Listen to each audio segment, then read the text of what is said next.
I think it forgets, we should also add, Neil's very old to that list, because clearly if you add up all that experience, you get to a point where age is shown, oh thank you, age is shown quite clearly in my appearance. I'm really excited to be here in Goa. As I think the introduction said, I was at Maxis for a number of years, and every time we got to Goafest time, Ajit and the team here in India would say, "Boss, you must come to Goafest, it's fantastic." What I took that to mean was that Indians are very like English people, is that they'll invite you for a meal, so you must come round for dinner, but you never get a direct invitation as to what day and when. So I've been invited to come, you must come and see Goafest, it's fantastic. So I've had that for about 9 years. It took me to leave Maxis and join Facebook for me to actually get here. And I must say, before I start, I am bloody amazed that we've actually got this many people in the room, because an event at a beach that has such a liberal amount of Kingfisher beer being distributed at every possible place, and some of the worst karaoke outside of my bedroom window last night, I am absolutely amazed that you are here, so thank you. Karaoke done badly is one thing, but karaoke done badly in Hindi is awful, I must admit. Let me show you a quick video and then we'll get talking. Okay, let's see whether this works.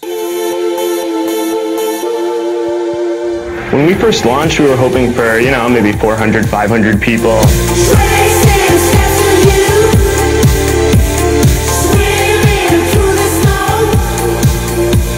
We're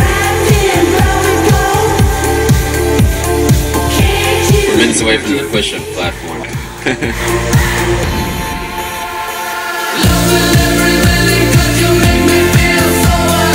Mr. Zuckerberg, I'm Lisa, and this is Nelson. Sup, Zuck? Mark Zuckerberg is happy to meet new friends.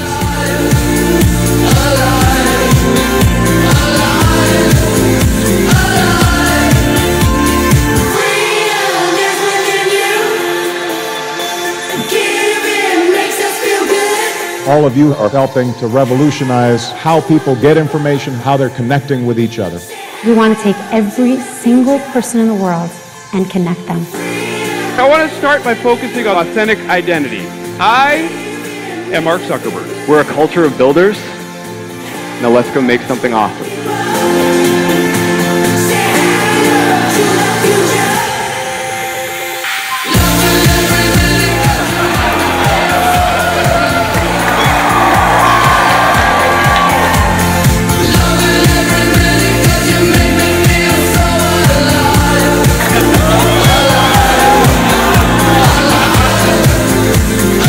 We just believe that everyone deserves to be connected and on the internet.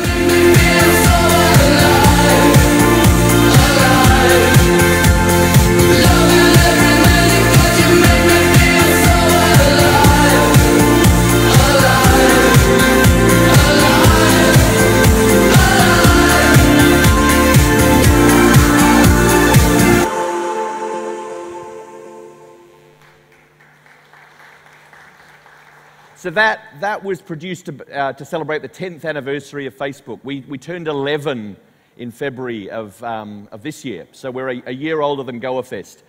Just a quick question to the audience before I sort of dive into this. How many of you have a smartphone? The whole room, brilliant. How many of you are on Facebook? The whole room, brilliant. Oh, the rest of the day is going to be really easy. Okay. When I first came to India and spent a lot of time here, I was working at Motorola. Did anyone have a Motorola phone? Please, some of you? At that time, oh God, yeah. No one's got a Motorola now, do you? Truly no. Oh wow, you win a prize. My biggest challenge back then was we were about 0% market share, about 1% market share, and there was this company called Nokia. Does Nokia still exist anymore in India? That's a decade, and look what's happened. You've had a brand like Motorola that invented the category, that gave it away to a Finnish company, that at one stage here in India, their market share was about some obscene number like 80%. We clawed back when I was at Motorola to a reasonable percentage. All I'm trying to say is that 10 years is a very, very, very short period of time in a lot of industries, more so in the technology industry. And I think if you look at the success and growth of Facebook over that 10, 11-year period, that's another thing that you kind of sit back and go, wow, I hadn't realized things had changed as quickly. So let's just recap where we are right now when it comes to Facebook. Clearly, the media world, and a number of the presenters yesterday talked about it, we touched on it in Guy's presentation, the change that is happening now has never been seen in most people's lifetime here. Maybe Sam, maybe a couple of us in our older gentlemen would have remembered the transition and growth of a media absolutely exploding. And we have to go back to the 50s or 60s to see where a media has absolutely taken off and redefined the way that communication worked. I was around in 94, 95. I was working at Ogilvy then. We launched this big campaign for IBM. Some of you may remember it. If any old Ogilvy alumni in the audience, we were promoting this thing called e-business and this amazing thing called the internet. And that was in about 1996, 97. So if any of your clients describe it as new media, you have the right to slap them over the back of the head and say, it's been going on for 20 years. It's not new anymore, okay? It's real and it's happening and it's growing. And what's growing now and what's fueling that growth is clearly mobile. The sample in this room is perhaps not representative of India but as a nation, but the sample like this of any room anywhere in the world is the same. People are accessing information on their mobile device more and more frequently. And there's a whole ecosystem that's been built, and that's going to continue. I'm not a futurist, but it would be a pretty safe bet to suggest that the continued growth of mobile and internet consumption is going to continue. TV is going to continue, but perhaps plateau a little bit. I wouldn't like to forecast where the print and radio business ends up in many parts of the world, but that's what's driving it. And clearly where people spend most of their time, where half of you right now may be looking and glancing down into your very own mobile phone, is on applications, on content, and on that device that's with you from the moment you get up till the moment you go to sleep. There's lots of brands and there's lots of people in the ecosystem. There's Indian brands, I'm sure, but I think what's most important from our perspective is that the time where people are spending more time than anybody else put together on their mobile device is on Facebook and on Instagram. More people spending more time on those two platforms than any other combined. So when it comes to the numbers, and I'm sure if you've been following the success of the Facebooks and the growth of Facebook over the years, you'll be familiar with some of these numbers, but rough and tough, about 1.4 billion users every month, just short of 900 million of those every single day around the world. And the growth here in India has been equally impressive. So 120 million, 118 million per month. And on mobile, every single day, approximately 50 million people, as per results about a quarter ago. So that is a huge amount of money, amount of people. And I think you, especially if you're from the more media agency side of things, know how that equates to the number of people that you can reach with a single TV show, or the number of people you could reach with a magazine insertion, or a number of people that you could reach with a print ad. So we are delivering a huge amount of reach. And if I only ask you to take one thing away from this presentation, Facebook equals reach would be it. Likes and shares and engagement we'll touch on in a little while. It's reach. It's a reach medium. We are with people every single day in massive, massive quantities. We have a mission, and we can talk about this a little bit later. Maybe it comes up in the Q&A, but the mission of Facebook is very, very explicit, and it drives a lot of investment, it drives a lot of behavior in the organization, some of which, if truth be told, frustrates advertisers. Because I can't think of a media that puts the user experience more front and center in everything and every decision they make. And when it comes to, our acquisition of new properties and development of new properties, understanding what people want and where people want to spend time has driven a lot of that thinking as well. So some of these might be familiar to you. Facebook, you know Instagram, there's 300 million people globally on Instagram. It's bigger than Twitter. Instagram is bigger than Twitter.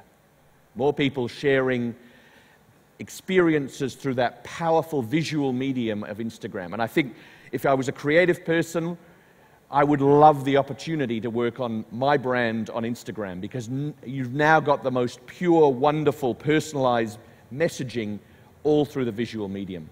Some of the other areas that are seeing massive growth is the idea of Facebook groups. I think we announced recently close to 700 million people are in Facebook groups. Messenger itself, Facebook Messenger. I know there was some backlash last year. I was one of the people who said, why are they making me download a new app on my phone? I don't want to do that. The reality is a built-for-purpose app like Messenger delivers a much better experience. And if you've been following the latest announcements over the last few weeks, at our developer conference, we talked a whole raft of things that Messenger is going to enable brands to do in the future. A customer service and delivery opportunity, a micro-payment opportunity. That can only happen as a standalone app in the same way that WhatsApp is. We'll touch on Atlas, we'll touch on Oculus. In fact, I saw some Oculus headset out here. People are playing and getting nauseous doing a roller coaster ride. We'll talk about Oculus in a little minute as well. And I think what's important to understand is some of the brands that sit within the Facebook family are absolutely being nurtured and protected and grown and fed.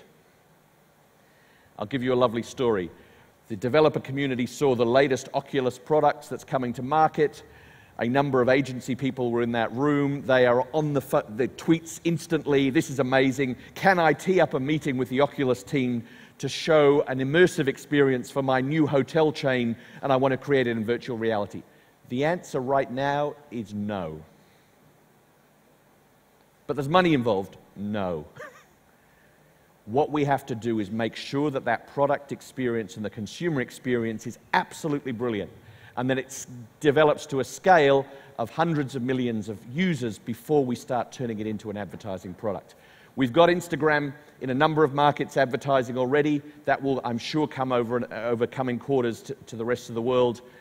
And then in the ad tech space, we've made some significant investments in Atlas, which I'll touch on a little bit later, and in LiveRail for our publisher community, and obviously the Facebook advertising exchange. So that's the ecosystem of Facebook brands. It's because we know and love Facebook and we spend so much time with it, it's often easy to forget that there is a much broader suite of brands that sit within the Facebook brand family. We want to deliver better experiences for our consumer, whether that be a visual experience with Instagram, whether that's sharing those moments with friends and family on Facebook. And what I'm going to talk about now is obviously the personalized marketing at scale, the ability to deliver audiences big reach, but actually know a lot more about those individuals. Let's talk about the elephant in the room. And it was in the room because I saw somebody's banner which talked about the number of likes they have, or the number of fans they have. Whilst that was a currency that we had to have several years ago, because in reality we didn't really allow any other form of advertising, that's not a currency that we believe is the future, for the simple fact of the law of very, very large numbers. In my teenage son, he went through about a school holiday period of becoming a friend or a fan and liking every single brand and every single group ever. He was a friend of the group who loved sleeping with the doona over their head and the air conditioning cranked up. He was a friend of every possible brand you could imagine. Now, if every single one of those groups or brands think that they're going to get into his newsfeed, there would be no room for anything that he really, really is interested in. And I think that is the challenge that we've now migrated from, which was communities of brands and individuals trying to develop a big fan base. And now, if I just pay a young intern to manage a community, that's going to see me right. I've built a free media forever. The reality is, if every single brand thought that, no user would want to spend any time with Facebook, because we would be getting a whole heap of stuff that we just weren't interested in. So when it comes to what we want to be clearly is around building brand awareness. We're a reach medium. About driving in-store sales. How do I get someone to do one thing online and then move to the offline world? How do I get them to install my app? I mean, explosion of e-commerce here in India, explosion of e-commerce around the world. How do I get people to drive app installs, launch a new product? That's the currency, that's the communication. It's not about likes and fans and shares. They are interim steps that get you to an objective, not an objective in of itself. I went to Menlo Park, our headquarters, when I joined Facebook, and there's a lovely story about this hacker culture, this sort of break it and don't put up with what we've already done. Don't get too big for your boots. And the story is actually around that sign. Facebook took over the old Sun Microsystems campus in Palo Alto, or Menlo Park, and they didn't have a sign. So someone said, why don't we turn around the sign, the old Sun Microsystems sign, paint the Facebook thumb, and then we'll sort of repurpose something that already exists. Very environmentally friendly, very positive.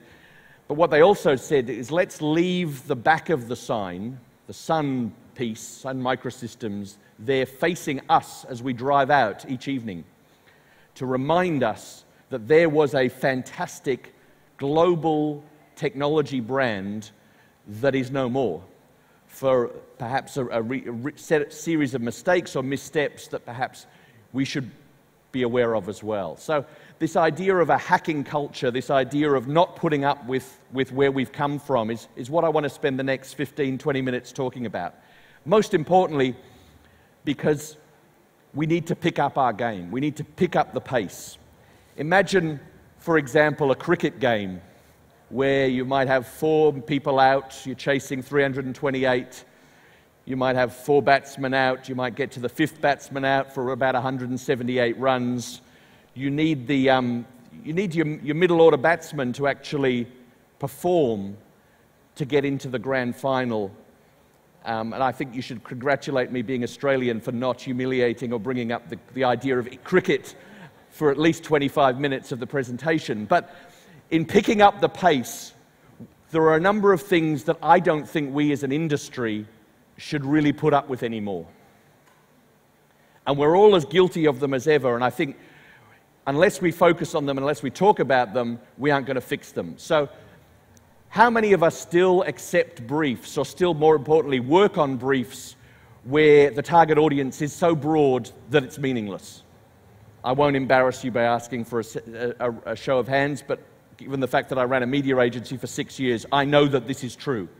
We shouldn't put up with such non-specific audiences anymore, because I know who I am.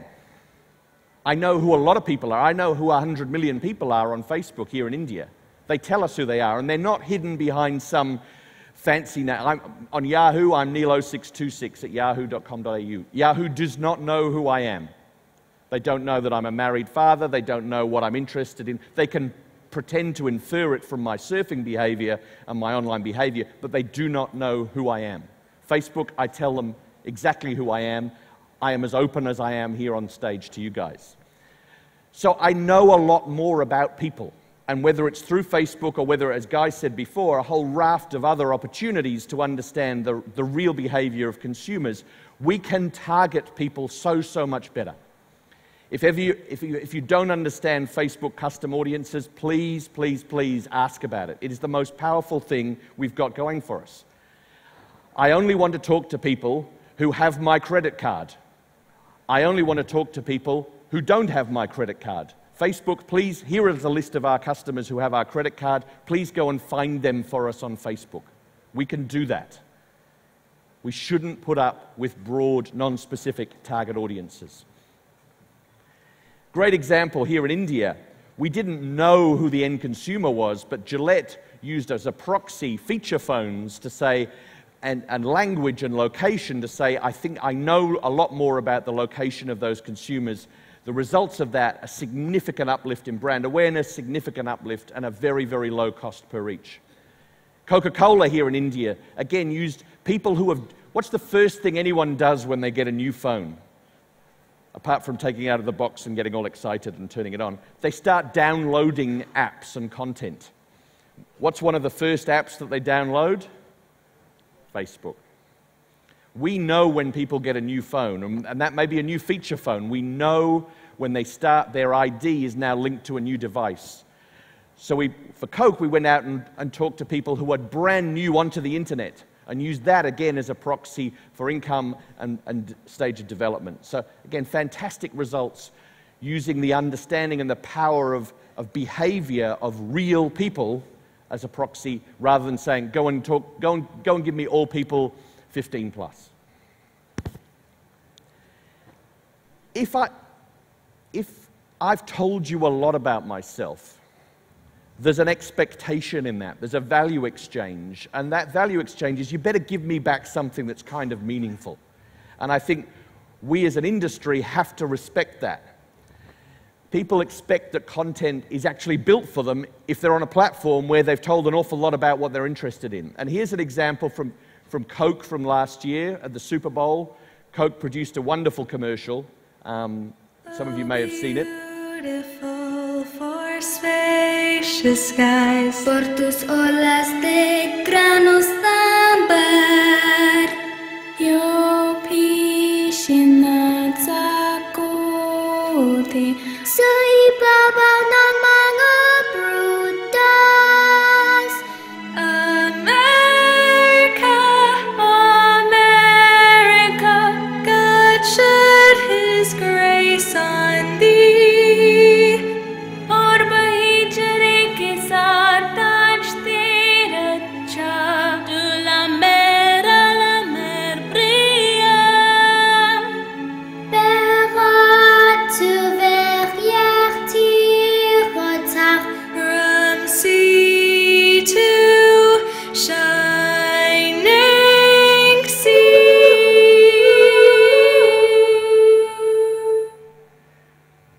Lovely piece of creative developed by Wyden and Kennedy. Wyden, I'm sure you guys have noticed, the Super Bowl, it's typical with anything American, isn't it? It starts off about this big and then they want to make it bigger. So Super Bowl is a day. It's a long enough game to start with, but they've decided to make the advertising around Super Bowl a 10-day period beforehand and about a week after. So there's a whole strategy around how do I pre-sell what I'm going to do at Super Bowl.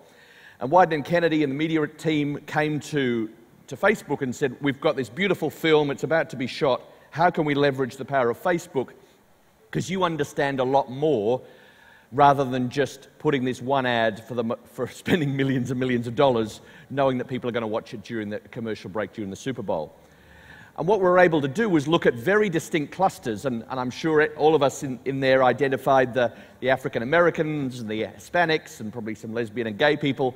And what we were able to do is look at different clusters of people that self-identified, self-reported on Facebook, and then very simply, it's the same commercial, the same piece of content, but the little keyframe that you click on was served to different groups of people based on their nature, their status, what they're interested in. So people of Middle Eastern descent got the keyframe on your left, etc. Very, very smart use of targeting, understanding what people have shared with us on Facebook.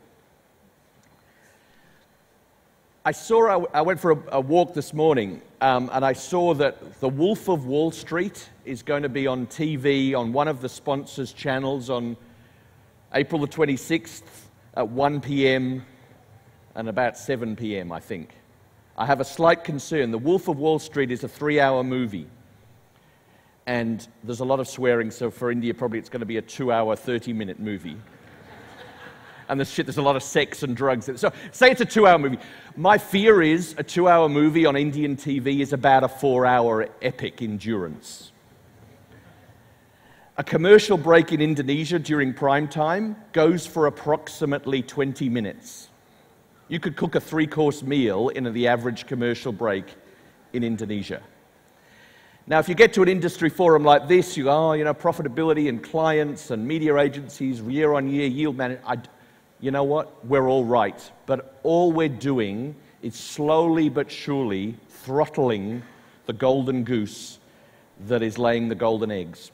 So we used to be able to reach a massive audience with a single buy in a newspaper or on TV. That's not the case anymore. We have to use more and more spots, deliver more and more messages. My fear in the digital industry is that we are the same group of people who've managed to slowly choke that little golden goose are going to do the same in digital. And my biggest bugbear at the moment should be the most powerful and wonderful thing that we use, and God, it pisses me off. Retargeting. Lazy, sloppy retargeting. I'm in a hotel, if you can read up there, the Hotel Keen in Palo Alto. When you log in the morning, the first place it sends you to is its homepage. I'm staying at the hotel. I'm paying you money. I've seen your ads now 100 times. Lazy retargeting. You buy something online. You buy something as mundane as, not a new cat, but that's the cat, but a printer cartridge. For the next 3 weeks, I get nothing but ads trying to sell me printer cartridges. I only need one. I told you which one I need. If we don't resist, it's not even a temptation, I just think it's laziness. If we don't understand frequency capping, if we don't understand how we can annoy consumers, we're going to drive them as quickly away from our platform as, with all respect, the TV industry has driven people to the arms of the pirated DVD guy who I can buy Wolf of Wall Street for a fraction of a dollar. Now, you can argue the legality of it, you can argue the morality of it, but if a 2.5-hour movie takes me 5 hours to watch, I'm going to go and find another alternative. So we have to be careful about that. Quick plug for Atlas. Atlas is an ad-serving platform that enables you to go both off Facebook and on Facebook, across mobile devices and desktop, which a lot of the competitors don't do, which will stop you seeing the Hotel Keen ads 173 times. That has to be good. For the creative members, I found this, I love, someone actually posted this on Facebook. When a piece of creative is developed for a particular spot, whether it be a piece of outdoor, whether it's a masthead on a newspaper, when a piece of creative is really, really, really designed for the media that it runs in, you can tell, because it's really good. And I think what we need to do is get better at building creative for the Facebook platform. Let me show you an example from McDonald's in Europe. McDonald's knew how to use the medium and developed some wonderful creative.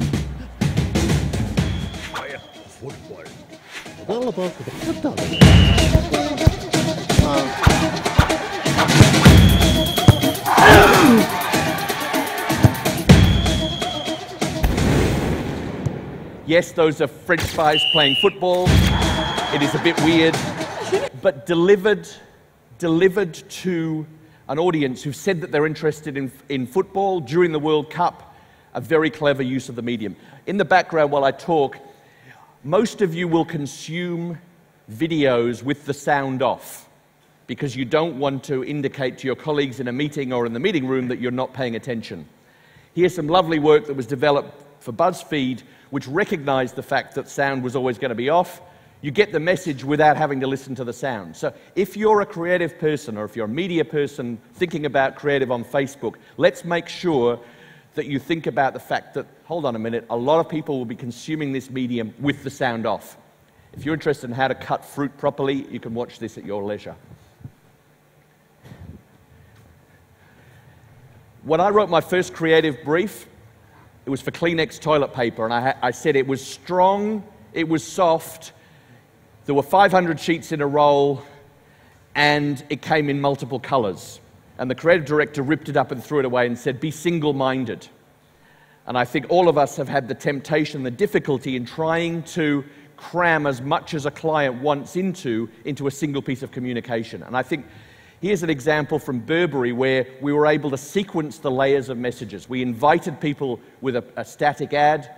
We then served those people who were interested in that a video ad which showed the entire collection from that walk. The video ad goes for about 2 minutes, so in the interest of time I won't show it to you, but once we knew people had watched the video, then we were able to serve them another set of sequence in the ads which was some static photo ads, which then showed the specific products that we sold. So the sequencing of messages enables you to not have to cram everything in the same piece of communication. At Facebook, we've got an expression which is that the journey is sort of 1% finished. That whilst we've achieved an awful lot, I mean, 1.4 billion people, that's a massive achievement in a very short period of time, but there is so much more still to do. And as I finish now, I just want to leave you with one short video about the internet.org initiative, because what this is about trying to connect the next billion people, not just to Facebook, but to the internet, and to give them the power of communication as well. So thank you.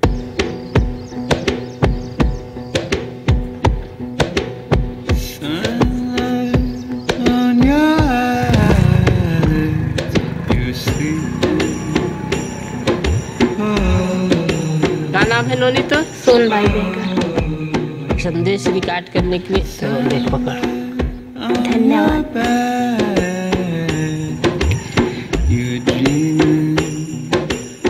Pandariya जिला कबीरधाम और कई काम सामाजिक विज्ञान साधारण गांव की बेटी।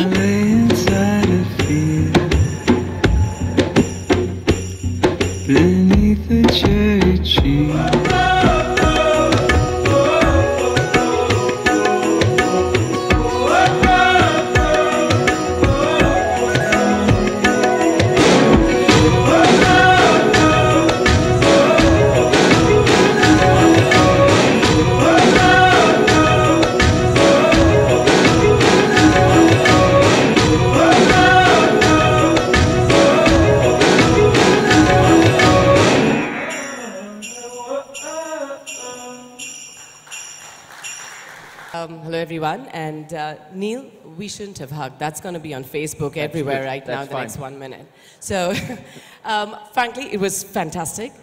You're so witty. I had a chance to chat with you, and you're really so funny. You've got a great sense of humor, and I expect that from anyone who owns or is trying to manage Facebook in China. So you've got to have a good sense of humor there. So I've got just one question here for the time being. So I'm going to actually raise some of my questions. I have a bone to pick with you, Neil. Yes. You know, our industry forums like these, our sessions like these, most people, when they found something really funny, would clap, stand up, standing ovation, all of that stuff. Now they say, lol. Yes. Okay. Or if they get really excited and think it's very good, they do that. Right? Yes. So you hear a lot of silence in these kind of conferences. You're responsible for it.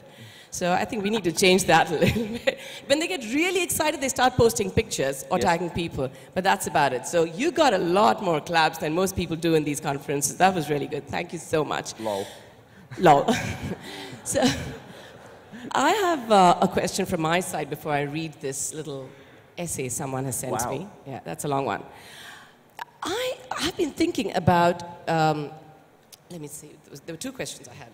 Yeah, so in terms of freedom of speech, yes, right?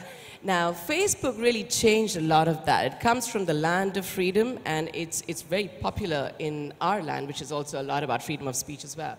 But we don't take to it too kindly. In the recent past as well, we've seen that when people have posted things, it hasn't gone down too well. Yeah. And there have been actions against them. So what's your view on that? I mean, the reality of Facebook being a platform for people to share openly what's on their mind and what's important to them means that there will always be opinions that people agree with or disagree with. And I think where it crosses a line is where that becomes abusive, where that becomes threatening, where that becomes bullying, where that becomes, in some markets, downright illegal. You're spreading blatant untruths. And I think Facebook, along with the other platforms out there, like Twitter as well, have done a very good job of empowering users to say, people to say, as soon as I see something that is not true, I disagree with, is abusive and bullying, I can report it, and that there is a team of real people, not an algorithm, but real people who will investigate that and will take action. I mean, I've got a teenage daughter. Anyone who has teenage daughters knows that they can be very nasty to each other. But it's interesting when I see some of the comments on Facebook, very quickly someone in that thread will go, this needs to stop or I'm going to report it. and the fear of being thrown off the platform is enough usually to modify that behavior. But no, it is that sense of if people say things that are untrue or threatening or abusive, the policies to get rid of that as quickly and as efficiently as possible is there. Yeah, you say that you're going to take action, but the best action that you can take as Facebook is going to be get all the content off Facebook. But what after that, between the time that it's posted and the time that you take it off, it spread itself. It is, and I think we're working harder and harder to try and reduce that time. And I think a market like India as well, I think we've seen and quite high-profile cases where people will take the identity of somebody and create fake profiles. So teams here in India, again, real people, are trying to address that and reduce the amount of time from an incident being spotted and reported to it being resolved and taken off as quickly as possible. But, I mean, what's the right way of saying it? There is a responsibility. Is this Facebook's problem or is this Twitter's problem if people are trolling and being abusive? Well, we've provided a platform, yes, but equally the broader cohort of people, the parents, teachers, kids themselves need to actually be able to stop and say, hold on a minute, that's not acceptable behavior. It wouldn't be acceptable face-to-face, so why has it become acceptable online? So you do believe in certain etiquettes on the use of such platforms? I mean, I wouldn't want to put anything on Facebook that I wouldn't want, well, my kids to see. They're my friends online. So the behaviors and the language and that I set for myself, it's out there. I don't think it changes whether it's on Facebook or whether I've set it over in a dinner party. So I'm going to get on to some of these questions here. Yes. And I would like at least the person who sent this question to raise her hand up or just stand up so we know, or Neil knows who she is. Shreya Agarwal. This question is from Shreya Agarwal. I thought it was interesting. Shreya, still in the room, or she's just run away after posting the question?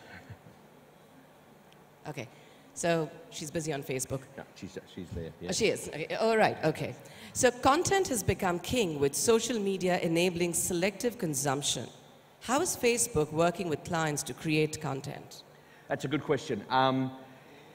We want great content on the platform, and I know YouTube wants great content on their platform because great content will be consumed, advertisers will get value for it. Around the world, we now have about 200 people in a group called the Creative Shop, and the Creative Shop are creative strategists, digital strategists and planners, and creative people who work very closely with ad agencies, digital agencies, creative agencies, and with clients as well, to try and share as best we can examples of great work. So there's I did a session here in India a few weeks ago where we talked about the 3-second audition. So how do we change the way that content is developed, recognizing that now people have the ability with the flick of a thumb to get rid of that content within 2 or 3 seconds. So yes, we're taking it seriously. I don't think you'll see us heading towards the YouTube model where obviously they've invested in studios and JVs and things like that. I think our view is the existing content ecosystem is out there. The challenge is to try and help that agency groups make more of the platform. Simple as that. Right. Okay. So I'll move to the second one. This is from Ambi. Is Facebook just an ad medium where content is outsourced? So when is Facebook going to generate its own content? House of Cards, Sridhar? That's a good question. I can safely say that there is nothing on the horizon for us to move into the content production business.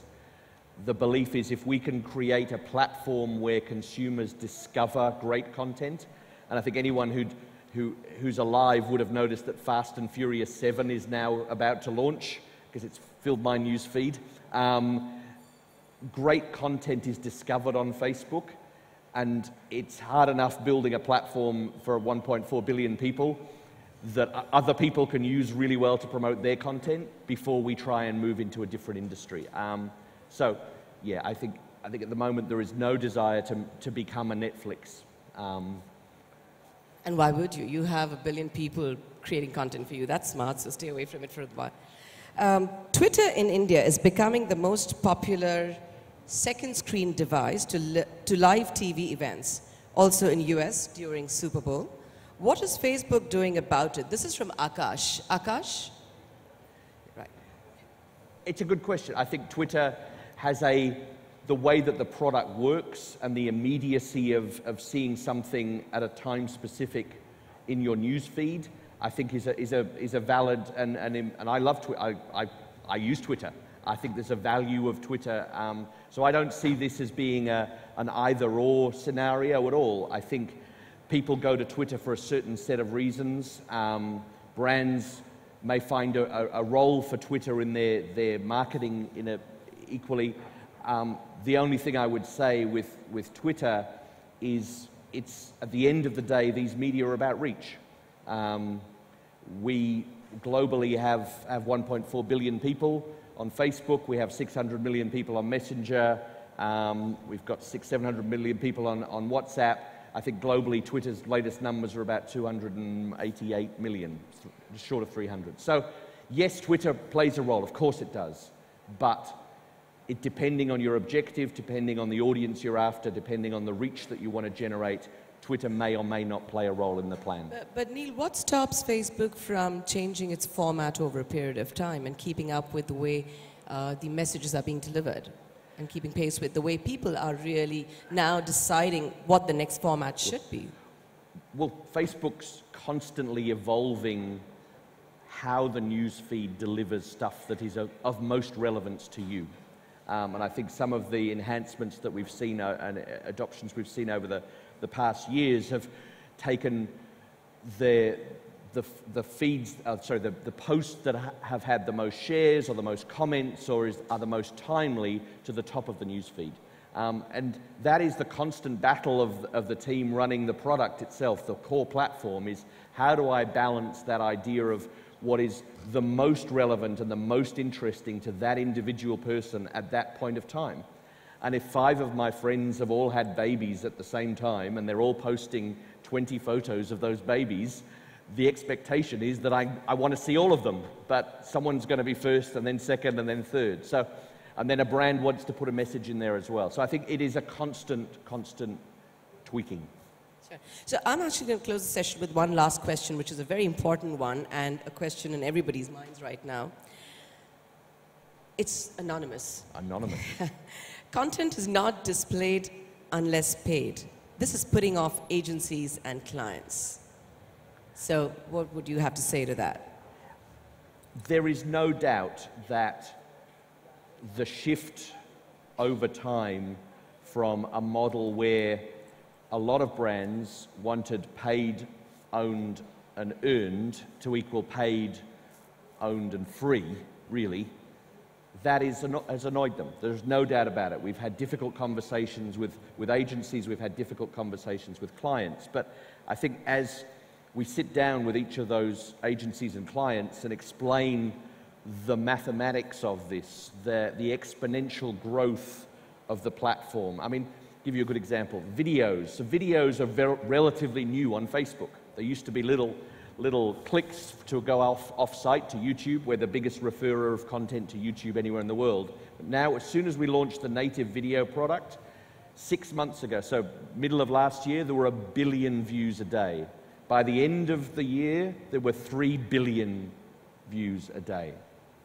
We had no way to predict how consumers are going to change the way that they both create content and want to share and involve that content. So for us to say what worked several years ago is going to continue to work in the future is, without wanting to be rude about it, it's a little naive. Do we know exactly where this is headed moving forward? No. That exponential growth in video, I think, caught a lot of us by surprise. What's the next exponential growth going to be in terms of the way people create their own content and share it? I don't know, but you're right. We've had difficult conversations where people have said, but I've built a whole community management team and now your organic reach is in low single digits. I guess people shouldn't expect things for free forever in life. So a closing comment from you. Facebook is one of the largest repositories of images, videos, and all the assets that we have accumulated in our lives, and we're putting it on Facebook. Yes. What if tomorrow Facebook decides to walk out of Facebook? What happens to all of that? Do we all lose it? Well, or do you have something in your clause built in which says, we'll give you 2 months' notice to take backups? You're asking me to predict a situation where a publicly listed company that has a very significant market cap and probably some of the investors of that very organization are sitting in this room, all of a sudden decides not to do what it's going to do anymore. So without resorting to the rather loud and shouty journalist's response of this morning, I choose not to answer that question on the fact that it just ain't going to happen. So it's all safe with you. Absolutely. Thank you so much, Neil. Thank you. It was lovely listening to you.